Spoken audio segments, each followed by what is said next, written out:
다양한 문화 속의 숨은 과학 이야기를 전하는 과학 스포일러 시간입니다. 오늘은 현실감 넘치는 기후 재난 상황을 그린 영화를 준비했습니다. 화면으로 먼저 만나보시죠. 기상이변이 속출하는 가까운 미래. 인류는 이를 해결하기 위해 더치보이 프로그램을 개발합니다.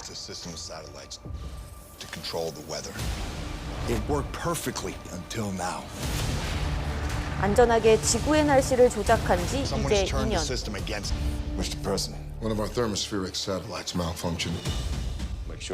갑자기 오류를 일으킨 더치보이를 고치기 위해 최초 개발자인 제이크는 우주로 향하게 되는데요. 그 시각 홍콩에서는 아스팔트에서 불기둥이 솟구치는 이상한 일이 벌어집니다. Making it look like a predicted pattern of malfunction. Disguising a crime like a series of accidents. 모든 일이 더치보이를 둘러싼 음모임을 깨닫게 되지만 배우를 찾아내기도 전 재앙은 이미 시작됐습니다. We have nearly 200 satellites reporting malfunctions. Most of them nearing critical. 과연 이 재난은 자연의 경고일까요? 아니면 인간의 탐욕일까요? 영화 지오스톰입니다. 네, 오늘도 양혜영 기자와 함께하겠습니다. 안녕하세요. 네, 안녕하세요. 네, 정말 제가 기대하는 신작이 나왔습니다. 네. 제가 재난 영화를 굉장히 좋아하거든요. 아, 그러세요? 네. 네, 저는 재난 영화 하면 왜 빙하 관련한 투모로우나 인류 멸망을 앞둔 2012 이런 영화가 떠오르는데요. 네. 이번 영화만의 차이점, 강점은 무엇이 있나요? 네, 우선 이 과거 재난 영화들을 좀 살펴보면요, 뭐 불가항력적인 우선 자연 재해가 일어나거나 아니면은 외계인의 침공 이런 것들을 좀 다룹니다. 네. 하지만 이번 영화 지오스톰은요, 인간이 만든 기술이 역으로 재앙이 되면서 기상 이변을 발생시킨다 이런 점이 좀 설정이 특이하죠. 또 여기에 최근에 미국에서 뭐 초대형 허리케인이 일어나기도 했고 멕시코, 브라질에서 지진 등이 나는 등 이 자연재해가 근래 많았기 때문에 영화 속 상황들이 현실감 있게 다가오는 경우도 있습니다. 또 영화 속에서의 재난의 설정이 지상뿐 아니라 우주에서도 동시에 일어나는 점이 좀 특이한데요. 네. 이 제작진들은 실제와 같은 우주정거장을 구현해냈고 또 나사에서 입는 우주복을 그대로 제작해서 만드는 등 이 사실감 있는 연출에 공을 들였다고 합니다. 또 이처럼 이 오락 영화로서의 매력 굉장히 충분합니다. 하지만 이야기의 흐름은 전형적인 헐리우드 재난 영화의 공식을 따라가고 있어서 영화를 많이 보신 분들은 약간 조금 뻔하다 이렇게 네. 느끼실 수 있습니다. 저는 개인적으로 재난 영화는 어떤 스토리 구성보다는 어떤 시각적인 효과가 되게 중요하다고 생각하거든요. 네, 그렇죠. 앞서 영상에서 봤는데 작은 미사일들이 먹구름을 없애는 뭐 이런 장면도 있는데 네, 맞아요. 실제로 기후를 통제하는 이런 기술이 가능한 건가요? 네, 우선 먹구름에 대한 상황만 살펴보면 실제로 네. 가능은 합니다. 해본 적이 있어요. 네. 허리케인을 인위적으로 없애는 스톰프리라는 이 프로젝트라는 게 있었습니다. 이 방법을 살펴보면요. 항공기를 이용해서 우선 허리케인 눈까지 갑니다. 거기서 미세한 입자를 뿌리는데요. 이 미세한 입자인 요오드 화흔이 허리케인 속의 수분과 결합을 하면 얼음 결정을 만들어내면서 먹구름이 형성되고요. 허리케인의 세력이 약화되게 됩니다. 이렇게 해서 이 미 해양대기국에서는요, 1969년에 허리케인 데비라는 녀석을 이 나흘에 걸쳐서 요오드 화흔을 뿌려본 결과 네. 이 위력이 한 30% 정도 낮춰지더라. 그래서 허리케인을 인위적으로 없애는 이제 뭐 약화시키는 것에 실험에 성공한 바 있죠. 네, 그럼 최근에 미국을 강타한 허리케인을 네. 이런 방법으로 좀 막을 수는 없었을까요? 말씀대로라면 이론적으로는 막을 수 있을 것 같고요. 네, 그렇죠. 근데 실제로 뭐 해본 경험도 있고 이론으로 가능하니까 가능은 하지만 문제가 남아 있었던 점이 있습니다. 네. 이게 어떤 거냐면 이 강력한 허리케인의 눈까지 우선 접근을 해야 뿌릴 수 있는데 네, 그렇죠. 접근 자체가 어렵잖아요. 그렇죠. 그래서 이 비용을 들이는 거에 비해서 효과가 아주 확실하지 않는 데다가 조종사들이 이를 위해서 목숨을 걸어야 해 이 실험을 진행을 할 수 있기 때문에 프로젝트가 83년도에 이미 중단이 됐다고 합니다. 네. 이후에 뭐 허리케인을 없애는 다른 여러 가지 방법들이 뭐 과학자들 사이에서 제안은 됐지만 다 각각 한계가 있기 때문에 이게 뭐 실제로 실현되지 않고 폐기된 상태입니다. 네. 네, 그러면 인간이 기후를 조작해서 바꾼다는 거는 가능하지는 않다는 거네요. 네, 영화 속 설정이잖아요. 사실은 네네. 인간이 기후를 완벽하게 조작할 수 있다 이렇게는 볼 수는 없습니다. 하지만 이 계속되는 이 지구 온난화, 지구 온도가 높아지는 상황에서 이 과학자들이 인위적으로 이 온도를 낮추기 위해서 여러 가지 방안을 제안하고 있는데요. 이 지구 생태계 기후 순환 시스템을 물리적, 화학적인 특성을 대규모로 조작해서 지구 온도를 낮추는 방법을 연구하는데 이를 지구 공학 또는 지오 엔지니어링이라고 부르고 있습니다. 이 지구공학은요, 자연 시스템을 인위적으로 조작한다는 점에서 아주 오랫동안 과학자들 사이에서도 금지된 장난이다 이렇게 네. 취급을 받았는데 최근 들어서 또 주목을 다시 받고 있어요. 이 지구공학이 지구를 살릴 수 있지 않을까 이렇게. 네. 아무래도 영화와 같은 이런 자연재해나 그런 기상이변 이런 것들을 좀 막을 수 있지 않을까 하는 기대감 때문일 것 같은데요. 그렇죠. 왜 최근에 주목받고 있는 거죠? 네, 우선은 이 온실가스 배출량 노력, 감축 노력을 우리가 뭐 그동안 안 했던 게 아니잖아요. 네. 어느 정도 네. 좀 꾸준히 해왔지만 그런 노력만으로도 실제 이 온실가스, 뭐 지구 온난화를 막는 데에는 너무너무 역부족이더라. 실제로 그래서 그런 어떤 지구의 어떤 우리의 노력들이 회의적이다 이런 전망이 나오고요. 또 하나는 미국 트럼프 정부가 파리 기후 협약을 탈퇴했잖아요. 이 상황에서 온실가스 감축에 들어가는 비용보다 적은 돈으로도 지구 온난화를 막을 수 있는 대안이 지구 공학에 있다 이렇게 생각하기 때문입니다. 네, 아무래도 영화에 대한 얘기를 하다 보니까 지구 온난화를 막는다고 해도 뭔가 영화에서 항상 보면 인간이 자연에 대항하면 재난이 일어나고 그렇죠. 이런 것 때문에 뭔가 지구공학이라는 말이 뭔가 좀 긍정적인 느낌은 아니네요. 네, 그렇죠. 아무래도 좀 인위적으로 조작하는 것이니까요. 네. 그래도 그렇지만 이런 지구공학이 어떤 방식으로 이렇게 기후를 조금 변화시킬 수 있고 한지 그 방법 자체는 궁금한데요. 네, 이 지구공학은 지구 온난화를 막는 방법으로 크게 두 가지를 선택하는데요. 네. 지구에 들어오는 태양열을 우선 줄이는 방법과 또 온실가스인 이산화탄소를 제거하는 방법입니다. 이 중에 가장 먼저 실현될 수 있는 설명을 먼저 하면은요, 이 태양열을 줄이는 방법, 지구로 들어오는 태양열을 줄이는 방법인데요. 미국 하버드대 연구진이 내년부터 미 애리조나 주에서 세계 최초로 소규모 이 지구공학 검증 실험을 할 예정이라고 밝혔습니다. 네. 이 방식을 좀 살펴보면 아까 허리케인을 없애는 것과 비슷한데요. 성층권에 미세 입자를 뿌립니다. 그러면 수증기와 만나서 반사층의 어떤 구름층이 만들어지고요. 그렇게 돼서 이 한 반경 1km 정도짜리의 반사 구름층을 만들어지고 그 반사 구름층이 태양빛을 얼마나 줄어들게 하는지 또 미세 입자와 이 대기 중에 어떤 상호 과정이나 작용들은 어떤 일이 벌어지는지 이런 것들을 연구할 예정이라고 합니다. 네, 그런데 이런 실험들이 실제 환경에 일어나도 뭐 큰 문제는 없는 건가요? 그렇지는 않죠. 이제 사실 좀 문제가 좀 생길 수 있습니다. 왜냐면은 이 우리가 정확한 실험 결과를 뭐 해봐야 알고 있기는 하겠지만 이게 뭐 긍정적인 부분으로서 작용을 한다고 기대하려면 이 자연 현상에서 이 같은 아이디어를 얻어왔기 때문에 조금 긍정적일 수도 있다는 평가가 있는데요. 네. 91년도 필리핀에서 대형 화산 폭발이 있었습니다. 그 당시 방출된 수천만 톤의 이 화산재가 성층권에서 층을 이루게 되면서 이 태양 일사량을 한 30% 정도 줄였다고 해요. 그래서 그 이후로 한 2, 3년 동안 냉각 효과가 지속되면서 네. 지구 온도가 실제로 한 0.5도 정도 떨어졌다고 합니다. 네. 하지만 필리핀에서 화산 폭발이 있고 이 다음 해에 다 조금 먼 지역이었죠. 이 남아프리카와 남아시아 지역에서는 강수량이 반대로 좀 줄어들어서 최악의 가뭄을 겪었습니다. 그런 만큼 이게 뭐 좋을 수도 있지만 나쁠 수도 있다. 이 어떤 상황을 예측하기는 좀 어려운 상황입니다. 네, 네. 역시 기후를 인위적으로 바꾼다는 건 좀 위험한 일인 것 같네요. 네, 맞죠. 이게 단순히 단편적으로 그 현상만 바꾸는 것이 아니라 도미노처럼 이렇게 변화가 일어난다는 말씀이시죠? 네, 그렇죠. 뭐 지구공학의 다른 방법들도 사실은 많이 있습니다. 뭐 인공위성을 띄워서 거울을 달아서 이제 태양빛을 아예 우주 밖에서 차단시킨다. 뭐 이런 것도 있고요. 뭐 액체로 이산화탄소를 바꾼 다음에 뭐 지하에 매장시키기, 그리고 뭐 바다에 철분을 뿌려서 식물성 플랑크톤을 길러서 이산화탄소를 줄이기, 이런 여러 가지 방법들이 있지만 네. 이론적으로는 맞아요. 하지만 아까 이야기했던 것처럼 네. 인간의 인위적 개입이 기후의 어떤 시스템을 어떻게 바꾸게 할지, 또 동식물 생태계는 어떤 식으로 영향을 미쳐서 파괴가 될지, 이런 것들을 사실 예측하기가 어렵고요. 또 사람들이 온실가스 감축 운동을 지금 하고 있는데, 아니 뭐 지구공학이 고쳐주면 뭐 네. 내가 많이 뭐 내뿜어도 되겠지, 이런 식으로 소홀하게 생각할 수도 있는 점도 문제점으로 꼽히고 있습니다. 네. 이렇게 계속 설명을 듣고 보니까 오늘 영화에 대한 양 기자의 과학 팩트 점수가 궁금한데요. 네, 화면으로 만나보시죠. 영화 지오스톰, 실감나는 재난, 김 빠지는 이유. 과학 팩트 별점 4점입니다.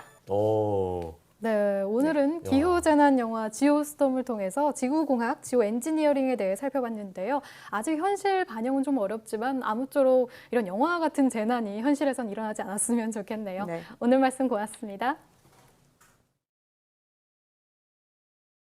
전 세계가 탄소 중립을 외치고 있지만 기후 위기는 점점 심각해지고 있습니다. 세계 기상기구가 기후변화를 확인하는 주요 지표 7가지를 분석했더니 이 중 4개가 역대 최고치를 경신했는데요. 어떤 지표가 악화했는지 김민경 기자가 분석했습니다. 아이스크림이 물 흐르듯 녹아내립니다. 지난해 미국 데스밸리의 기온은 54.4도, 역대 최고치였습니다. 차는 전복되고 마을은 흙탕물로 가득합니다. 독일에서는 유례 없는 홍수에 130명 넘게 숨졌습니다. 여기에 산불, 가뭄, 우박까지 모두 지난 한 해 지구촌 곳곳에서 벌어진 기상이변입니다. 주요 원인은 급속한 기후변화.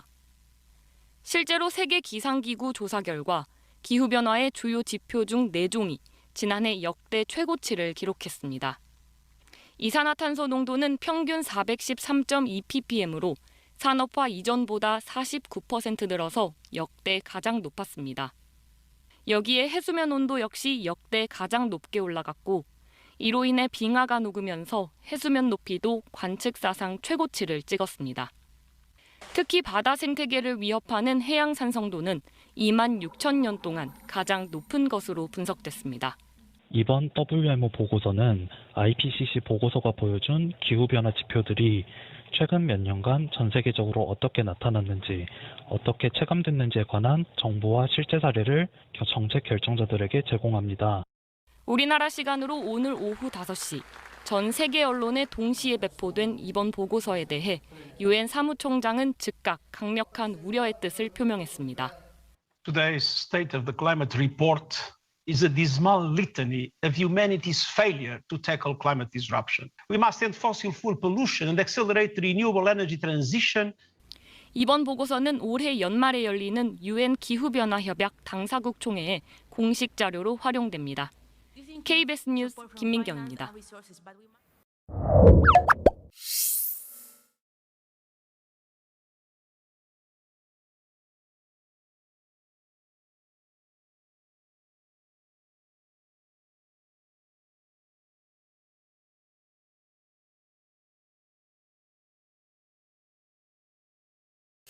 네, 오늘은 52번째 세계 지구의 날입니다. 전 세계가 지구 지키기에 노력하고 있지만 이 올봄 상황도 심상치 않습니다. 북극에서 평년보다 30도나 높은 이상 고온 현상이 나타난 건데요. 이 올여름 우리나라에도 영향을 줄 수 있다고 합니다. 먼저 기후위기 대응팀 신방실 기상 전문 기자입니다. 극지연구소가 촬영한 북극의 모습입니다. 빙하가 녹으면서 작은 폭포처럼 물이 흘러내립니다. 그린란드 서쪽에 위치한 거대 대륙빙하는 매년 25m씩 후퇴하고 있습니다.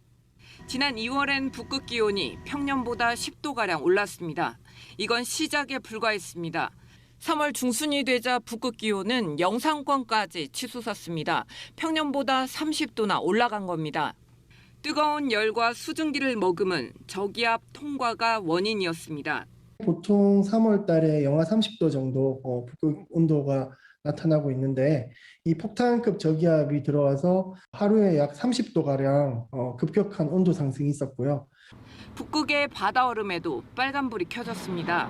올해 북극 얼음이 최대인 시점은 지난 2월 25일, 과거 평균보다 보름이나 앞당겨졌습니다. 얼음의 감소 면적도 역대 최대로 얼음이 녹았던 2012년보다 더 줄었습니다. 3월 10일 정도까지 얼음이 계속 성장을 하다가 그때부터 얼음이 감소하기 시작하는데 올해처럼 2월 말에 얼음이 감소하기 시작했다는 것은 그만큼 얼음 상태도 약해져 있고 유례 없는 북극의 이상 고온이 당장 올여름 우리나라에 영향을 줄 수 있다는 예측이 나왔습니다. 지난 3년간 우리나라를 강타했던 최장 폭염과 장마, 태풍의 원인으로 북극이 지목됐습니다. 여름철에도 이 제트 기류가 약해지면서 대기 순환이 원활하지 못하다 보니까 폭염이 한 곳에서 오래 머무르거나 북극 얼음이 햇빛을 반사해 지구의 온도를 지켜왔지만 그 얼음이 사라지면서 피해가 점점 커지고 있고 지구를 지킬 힘을 잃어가고 있다고 북극은 경고하고 있습니다. KBS 뉴스 신방실입니다.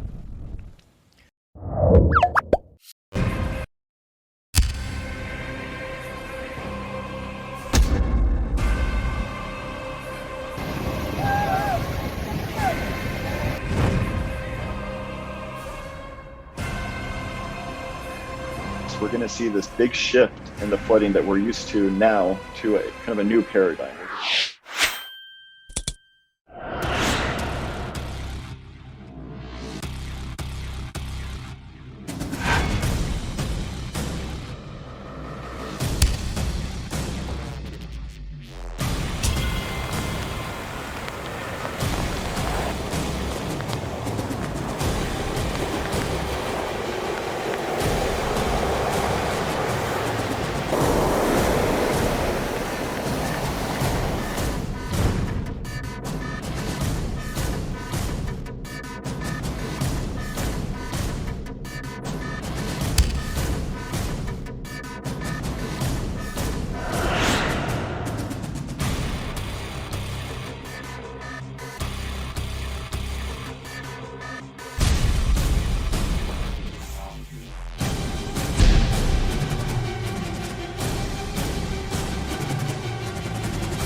지구 온난화에 따른 해수면 상승으로 파랑 에너지가 커지는 부분이 한 가지가 있고요. 해수 온도의 증가로 인해서 우리나라로 들어오는 태풍의 강도나 빈도가 증가하는 것이 가장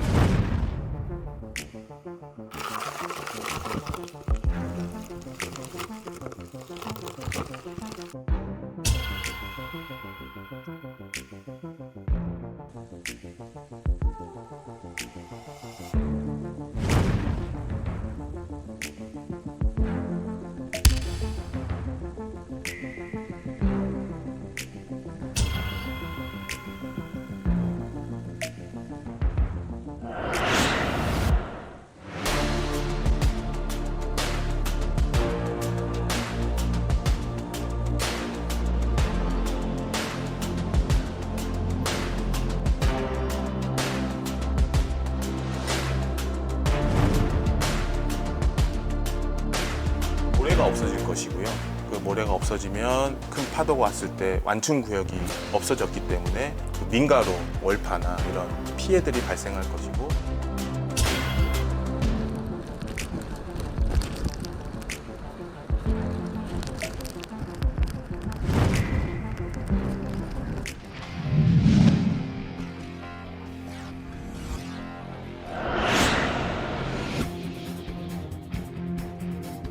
달의 공전 궤도면이 지구 적도와의 각도가 주기적으로 변합니다. 대략 10도 정도 변하는데 지구의 적도면과 달의 공전 궤도면이 가장 가까워질 때 달의 조성력이 가장 크기 때문에 밀물과 설물 현상이 가장 크게 나타납니다.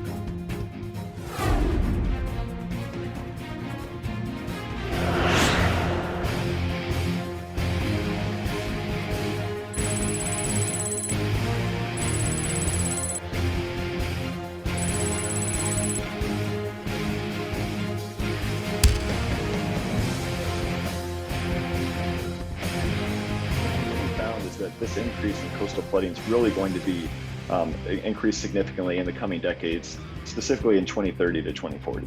So we're going to see this big shift in the flooding that we're used to now to a kind of a new paradigm.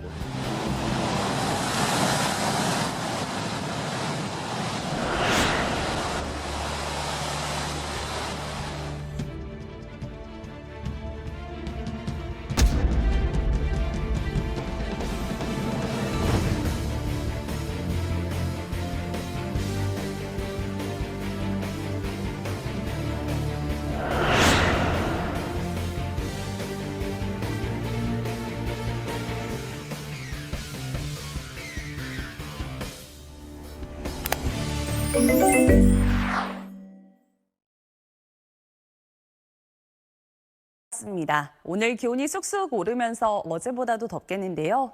서울의 낮 기온이 27도까지 오르겠고 대구 32도, 밀양은 무려 34도로 한여름 더위가 기승을 부리겠습니다. 이 볕이 강한 만큼 오존 농도도 짙고 또 자외선도 강하니까요. 이 점 또한 유의하시기 바랍니다. 대기가 불안정해지는 영동과 경북 북부 동해안 지역에는 소나기가 지나겠습니다. 양은 적지만 순간적으로 요란하게 쏟아질 수 있겠습니다. 현재 전국 하늘 맑게 드러나 있고요. 아침에 짙었던 안개도 대부분 사라졌습니다. 앞으로 일부 소나기를 제외하면 대체로 맑은 날씨가 이어집니다. 한편 동해안 지역에는 건조주의보가 이어지고 있습니다. 낮 기온은 서울 27도, 대전 29도, 광주도 29도까지 오르겠습니다. 당분간 대체로 맑은 가운데 모레는 서울도 낮 기온이 30도를 기록하겠습니다. 날씨였습니다.